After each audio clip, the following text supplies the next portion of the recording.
आज की इस वीडियो में क्लास 10th की सामाजिक विज्ञान की बुक आर्थिक विकास की समझ का 3rd चैप्टर मुद्रा और साख के प्रश्न उत्तर जानेंगे। तो देखिए, सबसे पहला प्रश्न है, जोखिम वाली परिस्थितियों में ऋण कर्जदार के लिए और समस्याएं खड़ी कर सकता है, स्पष्ट कीजिए। तो देखिए, इसका आंसर है, जोखिम वाली परिस्थितियों में ऋण कर्जदार के लिए एक बड़ी समस्या बन जाता है। जैसे एक छोटा किसान जमीन के एक छोटे टुकड़े पर खेती करता है, जिससे उसके परिवार का जीवन निर्वाह भी बड़ी मुश्किल से हो पाता है। खेती के खर्चों को पूरा करने के लिए वह किसी साहूकार से कर्ज लेता है, इस विश्वास के साथ कि खेती की फसल को बेचकर वह साहूकार का कर्ज वापस कर देगा। लेकिन उस वर्ष वर्षा कम होने या न होने के कारण फसल अच्छी नहीं हो पाती, तो इस परिस्थिति में उसका कर्ज बढ़ता जाएगा, क्योंकि उसमें ब्याज भी लगता है, जिसे चुकाना उसके लिए मुश्किल होता जाएगा। इसलिए जोखिम वाली परिस्थितियों में ऋण कर्जदार के लिए और समस्याएं खड़ी कर सकता है। अब देखिए, साहूकार जब ऋण देता है तो क्या करता है, वो ज़्यादा ब्याज लेता है। इससे जो व्यक्ति साहूकार से ऋण लेता है तो क्या होता है, कर्ज उसका बढ़ता जाएगा, क्योंकि वो चक्रवृद्धि ब्याज लगाता है, ब्याज पर भी ब्याज लगता है। इसलिए उस व्यक्ति का कर्ज बढ़ता जाएगा और उस व्यक्ति की आर्थिक स्थिति ज़्यादा अच्छी नहीं है, तो उसे चुकाना मुश्किल हो जाएगा। प्रश्न, मुद्रा आवश्यकताओं के दोहरे सहयोग की समस्या को किस तरह सुलझाती है? अपनी ओर से उदाहरण देकर समझाइए। तो देखिए, मुद्रा वस्तुओं और सेवाओं के विनिमय में बड़ी उपयोगी सिद्ध होती है। मुद्रा आवश्यकताओं के दोहरे सहयोग की समस्या से बचाती है। वस्तु विनिमय में दोहरे सहयोग की आवश्यकता पड़ती है। मान लीजिए, एक स्वेटर बेचने वाला स्वेटर के बदले चावल खरीदना चाहता है। पहले तो उसे क्या करना पड़ेगा, स्वेटर खरीदने वाला व्यक्ति ढूंढना पड़ेगा, और दूसरा, वो व्यक्ति ऐसा होना चाहिए जो स्वेटर के बदले उसे चावल देने को तैयार हो। मुद्रा के प्रयोग से स्वेटर बनाने वाला किसी को भी स्वेटर बेचकर मुद्रा प्राप्त कर सकता है और इस मुद्रा से जहाँ से चाहे चावल खरीद सकता है। यानी मुद्रा दोहरे सहयोग की समस्या को समाप्त कर देती है। मुद्रा द्वारा किसी भी व्यक्ति से, चाहे वह हलवाई हो, सुनार हो, माली हो, दर्जी हो, उससे अपनी आवश्यकता अनुसार वो काम ले सकता है। मुद्रा द्वारा बाजार से जो सामान खरीदना चाहते हैं खरीद सकते हैं, जैसे मोबाइल, कंप्यूटर, टैब हम आसानी से खरीद सकते हैं। तो मुद्रा जो है, ये आवश्यकता के दोहरे सहयोग की समस्या को सुलझा देती है। प्रश्न है, अतिरिक्त धन वाले और धर्म के जरूरतमंद लोगों के बीच बैंक किस प्रकार मध्यस्थता करता है? आंसर देखिए, जिन लोगों के पास अतिरिक्त मुद्रा होती है वो बैंक में अपनी धनराशि जमा करके रखते हैं, और जिन्हें ऋण की आवश्यकता होती है वे लोग बैंक से उचित दर में ऋण लेते हैं। बैंक अपने पास जमा राशि से ऐसे लोगों को ऋण मुहैया कराता है जिन्हें उसकी आवश्यकता हो। इस प्रकार कर्ज के रूप में प्राप्त धन से कर्जदार अपना काम कर पाता है। इस तरह से बैंक अतिरिक्त मुद्रा वाले लोगों और ज़रूरतमंद लोगों के बीच मध्यस्थता का काम करता है। यानी बैंक में जमा कौन करता है, जिसके पास अतिरिक्त धन हो, और बैंक से ऋण कौन लेता है, जिसको किसी काम के लिए धन की आवश्यकता हो। तो इस तरह से बैंक इन दोनों के बीच मध्यस्थता करता है। प्रश्न है, 10 रुपये के नोट को देखिए, उसके ऊपर क्या लिखा है? क्या आप इस कथन की व्याख्या कर सकते हैं? अब आंसर देखिए, 10 रुपये के नोट पर निम्न पंक्ति लिखी रहती है, केंद्रीय सरकार द्वारा प्रत्याभूत तथा मैं धारक को 10 रुपया अदा करने का वचन देता हूँ। इस पंक्ति के बाद रिजर्व बैंक के गवर्नर के हस्ताक्षर होते हैं। यह दर्शाता है कि रिजर्व बैंक को केंद्र सरकार ने यह नोट छापने का अधिकार दिया है और रिजर्व बैंक ने उस नोट पर एक मूल्य तय किया है जो देश के हर व्यक्ति और हर स्थान के लिए एक समान होता है। केंद्र सरकार की इस अनुमति के कारण इस नोट को अधिकृत करेंसी का रूप प्रदान होता है। आप देखिए, कोई भी नोट देखिए, उसमें ये जरूर लिखा होगा, जैसे इसमें मैं धारक को 10 रुपये अदा करने का वचन देता हूँ। 500 रुपये के नोट में 10 के बदले 500 रुपया लिखा होगा। तो इस तरह से लिखा होने से क्या होता है, एक तरह से समझ लीजिए केंद्र सरकार के द्वारा ये अधिकृत करेंसी है। कोई भी व्यक्ति इसे विनिमय के माध्यम के रूप में लेने से मना नहीं कर सकता। प्रश्न है, हमें भारत में ऋण के औपचारिक स्रोतों को बढ़ाने की जरूरत क्यों है? आंसर देखिए, औपचारिक ऋण वे हैं जो बैंकों और सहकारी समितियों से प्राप्त होते हैं, जबकि अनौपचारिक ऋण वे हैं जो साहूकारों, व्यापारियों, मित्रों और रिश्तेदारों आदि से प्राप्त होते हैं। भारत में लगभग 48% ऋण अनौपचारिक सेक्टर से आता है।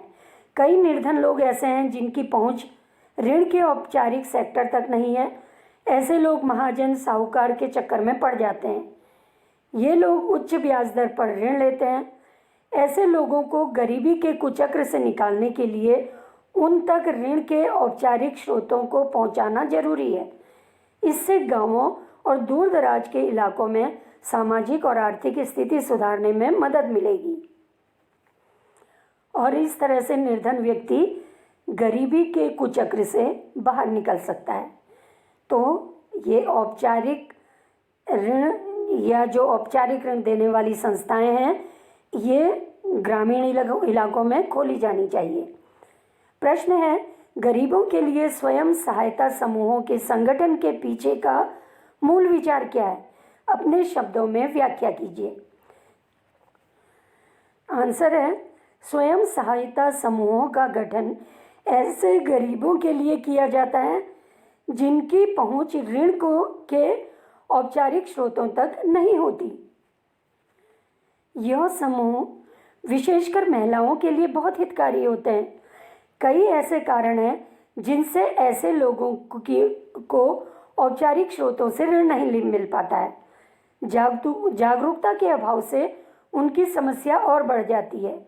एक स्वयं सहायक समूह में 15 से 20 सदस्य होते हैं जो हर महीने अपनी बचत राशि का कुछ हिस्सा आत्मनिर्भर गुट बनाकर जमा करते हैं। धीरे धीरे यह राशि काफ़ी बड़ी रकम बन जाती है। स्वयं सहायता समूह ऐसे लोगों को छोटा ऋण देती है ताकि उनकी आजीविका चलती रहे और वो आर्थिक रूप से मजबूत हो जाए। अगर कोई व्यक्ति आर्थिक रूप से मजबूत होता है तो उससे क्या होगा, उसको औपचारिक संस्थाएं जैसे बैंक, सहकारी समितियां आसानी से ऋण देने लगेंगी। तो इसलिए गरीबों के लिए स्वयं सहायता समूह के संगठन के पीछे उनका सामाजिक और आर्थिक उत्थान है। प्रश्न है, क्या कारण है बैंक कुछ कर्जदारों को कर्ज देने के लिए तैयार नहीं होता? आंसर है, देखिए, कोई भी बैंक किसी भी व्यक्ति की ऋण अदायगी की क्षमता के आधार पर ही ऋण देता है। बैंक कुछ कर्जदारों को कर्ज देने के लिए तैयार नहीं होता, क्योंकि अगर कर्जदार बैंकों को अपनी आय का प्रमाण पत्र देने में असमर्थ हो, सिक्योरिटी के रूप में कुछ उपलब्ध नहीं करवा सके, कोई गारंटी लेने वाला नहीं हो, जोखिम वाले कार्य के लिए ऋण की मांग की गई हो, ऋण लेने वाले की साख अच्छी ना हो, तो इन लोगों से बैंक को ये डर रहता है कि उन्होंने जो ऋण दिया है वो उनको समय से वापस नहीं मिल पाएगा। इसलिए बैंक ऐसे कर्जदारों को ऋण देने के लिए तैयार नहीं रहते हैं, क्योंकि उन्हें अपने पैसे डूबने का डर रहता है। तो इस तरह से निर्धन व्यक्ति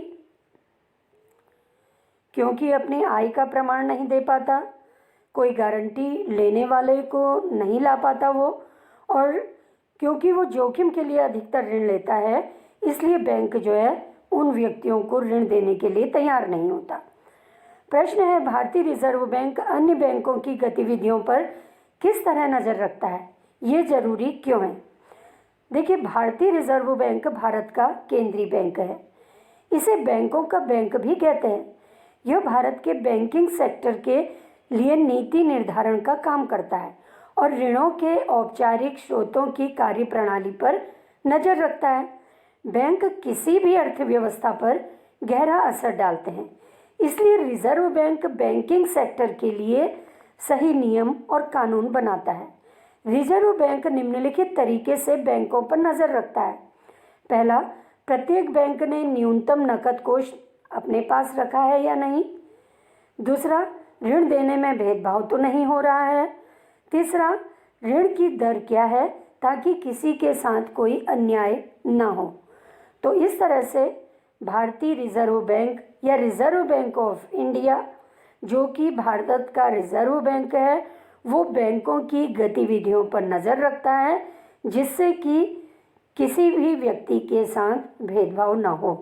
और साथ ही बैंक के पास जो जमा कोष है उसमें से बैंक अपने पास कुछ न्यूनतम नकद कोष अपने पास रखना उनको ज़रूरी होता है जिससे वो लोगों को ऋण दे सके।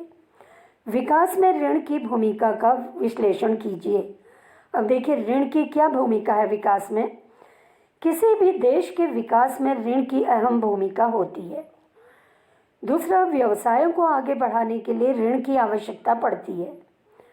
ऋण द्वारा ही छोटी कंपनी को बड़ी कंपनी में बदलना संभव हो पाता है। ऋण लेकर ही किसान खेती को बड़े पैमाने पर कर सकते हैं। ऋण के द्वारा ही लोग अपना जीवन स्तर में सुधार ला सकते हैं जिससे देश के विकास पर अनुकूल असर पड़ता है। ऋण की दर कम है तो वो जनसाधारण के लिए लाभकारी सिद्ध होगी। उससे देश के विकास में सहायता मिलेगी, क्योंकि अगर व्यक्ति ऋण लेकर अपना उद्योग चलाते हैं तो उससे क्या होता है, अन्य लोगों को भी रोजगार मिलता है। लोगों की आर्थिक स्थिति मजबूत होती है और आर्थिक स्थिति मजबूत होने का मतलब देश के विकास में योगदान देना। तो इस तरह से किसी भी देश के विकास में ऋण जो है इसकी भूमिका बहुत ही महत्वपूर्ण है। ऋण के द्वारा ही उद्योगपति अपने उद्योगों का बड़े पैमाने पर उत्पादन कर सकते हैं। प्रश्न है, मानव को एक छोटा व्यवसाय करने के लिए ऋण की ज़रूरत है। मानव किस आधार पर यह निश्चित करेगा कि उसे यह ऋण बैंक से लेना चाहिए या साहूकार से? चर्चा कीजिए। अब देखिए, बैंक क्या है? औपचारिक स्रोत है ऋण देने वाले। मानव निम्नलिखित आधार पर यह निश्चित करेगा कि उसे ऋण बैंक से लेना चाहिए या साहूकार से। सबसे पहला तो वो क्या करेगा, ब्याज दर की तुलना करनी चाहिए उसे, बैंक की और साहूकार की। दूसरा, गिरवी की मांग की शर्तों की तुलना करनी चाहिए। तीसरा, ऋण अदायगियों की जो ऋण अदायगी है इसकी शर्तों की तुलना करनी चाहिए। तो इस तरह से जब कोई भी मानव ये औपचारिक स्रोत और अनौपचारिक स्रोत बैंक या साहूकार जो ऋण दे रहे हैं वो किस तरह से ऋण दे रहे हैं उनकी तुलना जब करेगा, उसके आधार पर जो उसे ठीक लगेगा उसके आधार पर उसे ऋण लेना चाहिए। प्रश्न है, भारत में 80% किसान छोटे होते हैं जिन्हें खेती के लिए ऋण की ज़रूरत होती है। बैंक छोटे किसानों को ऋण देने से क्यों हिचकिचा सकते हैं? तो देखिए, बैंक छोटे किसानों को ऋण देने में हिचकिचाते हैं, इसके मुख्य कारण है, पहला, किसानों के पास आय का प्रमाण नहीं होता क्योंकि उसकी आय निश्चित नहीं होती। कर्ज के बदले में ऋणाधार उपलब्ध कराने के लिए कोई संपत्ति नहीं होती, इसलिए बैंक छोटे किसानों को ऋण देने से कतराते हैं। और छोटे किसान अक्सर अनुत्पादक कार्यों के लिए भी ऋण लेते हैं। तो अनुत्पादक कार्यों के लिए ऋण देने का मतलब वो समय से बैंक को ऋण चुका सकें, ये आवश्यक नहीं है। तो इसलिए किसानों के पास क्योंकि आय प्रमाण नहीं है और उनके पास ऋणाधार नहीं है, इसलिए बैंक उनको ऋण देने से कतराते हैं। प्रश्न, वे दूसरे स्रोत कौन हैं जिनसे छोटे किसान कर्ज ले सकते हैं? तो देखिए, छोटे किसानों को बैंक आसानी से ऋण नहीं देते, इसलिए उनको अनौपचारिक ऋणदाताओं से ऋण लेना पड़ता है। ये कौन से अनौपचारिक ऋणदाता? साहूकार, महाजन, व्यापारी, रिश्तेदार या मित्र, इनसे ये ऋण ले सकते हैं। तो छोटे किसान अक्सर अनौपचारिक ऋणदाताओं से ही ऋण लेते हैं। अब प्रश्न है, उदाहरण देकर स्पष्ट कीजिए किस तरह ऋण की शर्तें छोटे किसानों के प्रतिकूल हो सकती हैं। आंसर देखिए, आमतौर में अनौपचारिक ऋणदाता ब्याज की दर ज़्यादा रखते हैं ताकि ज़्यादा लाभ हो सके। कभी अगर किसान की फसल खराब हो जाती है तो उस पर चक्रवृद्धि ब्याज के कारण कर्ज बढ़ता जाएगा। कभी कभी उसे अपनी ज़मीन भी गंवानी पड़ती है।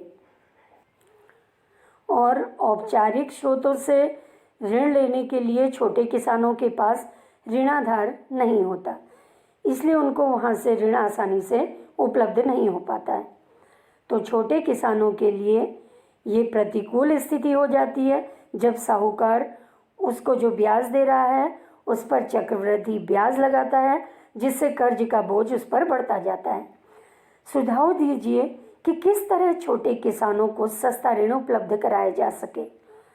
छोटे किसानों को यदि आसान शर्तों पर कर्ज बैंकों द्वारा या सहकारी समितियों द्वारा दिया जाए तो वो अधिक सूद की मार और साहूकारों के शोषण से बच सकते हैं। या रिजर्व बैंक ऑफ इंडिया अनौपचारिक स्रोतों पर अगर नियंत्रण लगाए तो उससे छोटे किसान के शोषण होने से बच सकता है। अब देखिए, रिक्त स्थान भरिए।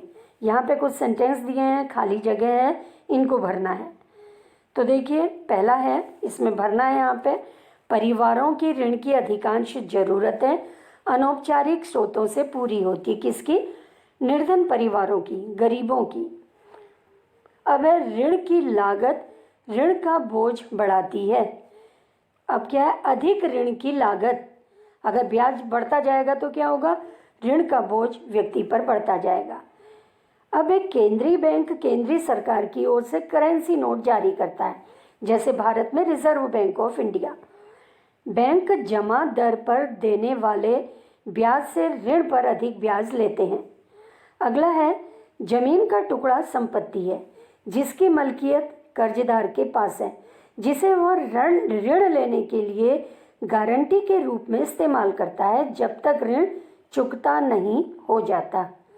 तो इस तरह से जो ये सेंटेंस दिए हैं इसमें हम रिक्त स्थान भर सकते हैं। सही उत्तर का चयन करें। यहाँ पे कुछ ये एक प्रश्न दिए हैं, इसके कुछ ऑप्शन है, इसमें सही बताना है।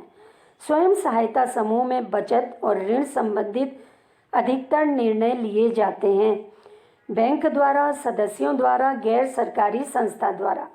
आंसर है इसका सदस्यों द्वारा। अगला है, ऋण के औपचारिक स्रोतों में शामिल नहीं है बैंक, सहकारी समिति, नियोक्ता। यह आंसर है नियोक्ता, क्योंकि बैंक और सहकारी समिति तो क्या है? औपचारिक स्रोत हैं। प्रश्न है, मुद्रा के प्रयोग से वस्तुओं के विनिमय में सहूलियत कैसे आती है? उत्तर है इसका, देखिए, मुद्रा द्वारा हम किसी भी वस्तु का विनिमय कर सकते हैं। मुद्रा द्वारा विनिमय करने से दोहरे सहयोग की समस्या समाप्त हो जाती है। मुद्रा द्वारा हम कभी भी विनिमय कर सकते हैं। मुद्रा द्वारा हम वस्तु का मनचाही मात्रा में विनिमय कर सकते हैं। तो इस तरह से मुद्रा ने वस्तु विनिमय की कठिनाइयों को दूर कर दिया है। तो मुद्रा के द्वारा हम कभी भी किसी भी वस्तु का कितनी ही मात्रा में विनिमय कर सकते हैं या खरीद सकते हैं, और हम मनचाही वस्तु खरीद सकते हैं, और मुद्रा में दोहरे सहयोग की आवश्यकता नहीं होती है। प्रश्न, क्या आप कुछ ऐसे उदाहरण सोच सकते हैं जहां वस्तुओं और सेवाओं का विनिमय या मजदूरी की अदायगी वस्तु विनिमय के जरिए हो रही है? आंसर है, छोटे गांवों में जहां पर लोगों की आवश्यकताएं कम हैं, वहां पर सीमित मात्रा में वस्तु विनिमय होता है। वहाँ पर किसानों के खेत में जो भी फसल होती है, किसान आपस में बदलकर वस्तु विनिमय द्वारा अपनी ज़रूरतें कुछ सीमा तक पूरी कर लेते हैं। मान लीजिए एक किसान के पास चावल बहुत अधिक मात्रा में है और दूसरे के पास गेहूं बहुत अधिक मात्रा में है। गेहूं वाले को चावल की आवश्यकता है और चावल वाले किसान को गेहूं की आवश्यकता है, तो वो दोनों आपस में विनिमय कर सकते हैं, वस्तु विनिमय। मांग जमा को मुद्रा क्यों समझा जाता है? आंसर है, आधुनिक समय में मांग जमा को मुद्रा ही माना जाता है। बैंक खाते में जमा धन को मांग के जरिए निकाला जा सकता है। यह जमा धन ही मांग जमा कहलाता है। इसके लक्षण मुद्रा से मिलते हैं, इसलिए मांग जमा को मुद्रा ही समझा जाता है। और आधुनिक समय में मांग जमा जो है ये मुद्रा के रूप में ही जानी जाती है, क्योंकि इसके लक्षण मुद्रा से मिलते हैं। उधारदाता उधार देते समय समर्थक ऋणाधार की मांग क्यों करता है?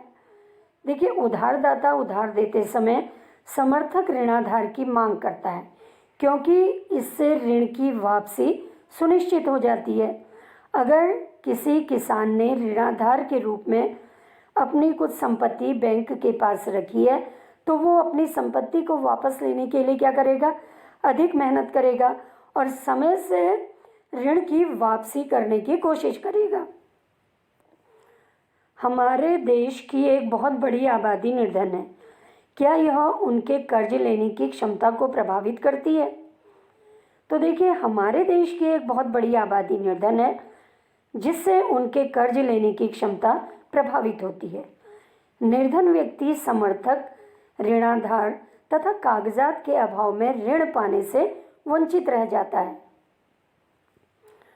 इसलिए हमारे देश में क्योंकि निर्धनता बहुत है, इसलिए अधिकांश लोग बैंक से ऋण पाने से वंचित रह जाते हैं, क्योंकि उनमें ऋणाधार की कमी है और कागजात का अभाव है उनके पास, और आय का प्रमाण वो नहीं दे पाता है। कोष्ठक में दिए गए सही विकल्पों का चयन कर रिक्त स्थानों की पूर्ति करें। यहाँ पे कुछ सेंटेंस दिए हैं और ब्रैकेट में कुछ शब्द हैं, सही शब्द छांटकर जगह में भरने हैं।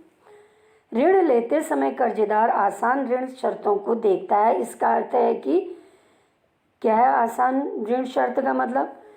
निम्न ब्याज दर, आसान अदायगी की शर्तें और कम समर्थक ऋणाधार एवं आवश्यक कागजात। अगर ये सब चीज़ें होंगी तो उससे क्या होगा? ऋण की शर्त है, इसका मतलब आसान है और कर्जदार वहाँ से ऋण लेने को तैयार हो जाएगा। ऋण के औपचारिक और अनौपचारिक स्रोतों में क्या अंतर है? औपचारिक स्रोत जैसे बैंक, अनौपचारिक स्रोत जैसे साहूकार। ऋण के औपचारिक स्रोत बैंक और सहकारी समितियां हैं, जबकि ऋण के अनौपचारिक स्रोत महाजन साहूकार हैं। औपचारिक स्रोत कम ब्याज में ऋण देते हैं, जबकि साहूकार और महाजन अधिक ब्याज पर ऋण देते हैं। औपचारिक स्रोत का ऋण देने का मुख्य उद्देश्य समाज कल्याण है, जबकि अनौपचारिक स्रोत का ऋण देने का मुख्य उद्देश्य स्वयं का लाभ है। औपचारिक स्रोत ऋण देने की कार्यवाही निश्चित समय पर करते हैं, जबकि महाजन और साहूकार से किसी भी समय ऋण लिया जा सकता है। अब देखिए, जैसे बैंक है वो एक निश्चित समय के लिए खुला रहता है। जब कोई व्यक्ति ऋण लेने के लिए जाएगा, जो कार्रवाई होगी उसी निश्चित समय पर होगी, जबकि महाजन और साहूकार 24 घंटे में अगर कभी भी किसी व्यक्ति को आवश्यकता है वो इनसे ऋण प्राप्त कर सकता है। इसलिए किसान, छोटे किसान, निर्धन व्यक्ति महाजन और साहूकार के चंगुल में फंस जाते हैं, क्योंकि एक तो वो किसी भी समय ऋण देने के लिए तैयार हो जाते हैं। इसलिए छोटा किसान इनसे ऋण लेना आसान समझता है। सभी लोगों के लिए यथोचित दरों पर ऋण क्यों उपलब्ध होना चाहिए? सभी लोगों के लिए यथोचित दरों पर ऋण उपलब्ध होना चाहिए, क्योंकि सभी व्यक्ति देश के विकास में योगदान दे सकते हैं। चाहे वो छोटा किसान हो, छोटा व्यापारी हो, निर्धन व्यक्ति हो, अमीर व्यक्ति हो, सबको यथोचित दर पर ऋण मिलना चाहिए। इससे देश के विकास में सबका योगदान होगा। बहुत से छोटे किसान या बहुत से छोटे व्यापारी, बहुत से निर्धन व्यक्ति, अगर इनको ऋण उपलब्ध हो जाएगा अपने काम के लिए, तो उससे क्या होगा, वो देश के विकास में योगदान दे सकते हैं। क्या भारतीय रिजर्व बैंक के जैसा कोई निरीक्षक होना चाहिए जो अनौपचारिक ऋणदाताओं की गतिविधियों पर नज़र रखे? उसका काम मुश्किल क्यों होगा? देखिए, भारतीय रिजर्व बैंक के जैसा कोई निरीक्षक होना चाहिए जो अनौपचारिक ऋणदाताओं की गतिविधियों पर नज़र रखे। अनौपचारिक ऋणदाता गरीबों का बहुत अधिक शोषण करते हैं। गरीब व्यक्ति इनसे ऋण लेने के बाद इनके जाल में फंसता चला जाता है। इन्हें इस जाल से बचाने के लिए भारतीय रिजर्व बैंक के जैसा कोई निरीक्षक होना आवश्यक है। यह काम मुश्किल इसलिए है क्योंकि जो इनसे ऋण ले रहे हैं अनौपचारिक स्रोतों से, वो निर्धन हैं, अनपढ़ हैं और उनके पास सही का हिसाब किताब नहीं होता है। इसलिए भारतीय रिजर्व बैंक को निरीक्षक करने में कठिनाई हो सकती है। आपकी समझ में गरीब परिवारों की तुलना में अमीर परिवारों के औपचारिक ऋणों का हिस्सा अधिक क्यों होता है? गरीब परिवारों की तुलना में अमीर परिवारों के औपचारिक ऋणों का हिस्सा अधिक होता है क्योंकि अमीरों के पास बहुत अधिक संपत्ति होती है। इसलिए बैंक इनकी ऋण की सुनिश्चित वापसी को देखते हुए आसानी से ऋण दे देते हैं, जबकि निर्धनों के पास संपत्ति का अभाव होता है, इसलिए बैंक उन्हें ऋण देने से कतराते हैं। साथ ही अमीर व्यक्ति पढ़े लिखे होते हैं, वो ऋण का उपयोग उत्पादक कार्यों में करते हैं, जबकि निर्धन व्यक्ति कम पढ़ा लिखा होने के कारण ऋण का उपयोग अपने दैनिक जीवन या अनुत्पादक कार्यों के लिए अधिक करता है। निर्धन व्यक्ति क्या करता है? शादी के लिए ऋण ले लेता है, नामकरण के लिए ऋण ले लेता है, तो उससे उसका उत्पादन तो नहीं हो रहा, इसलिए वो व्यक्ति क्या होता है, ऋण के जाल में अधिक फंसता जाता है। तो बैंक इन लोगों को ऋण, निर्धन व्यक्ति को या अनपढ़ व्यक्ति को ऋण देने से इसीलिए कतराते हैं। तो ये थे मुद्रा और साख के प्रश्न उत्तर।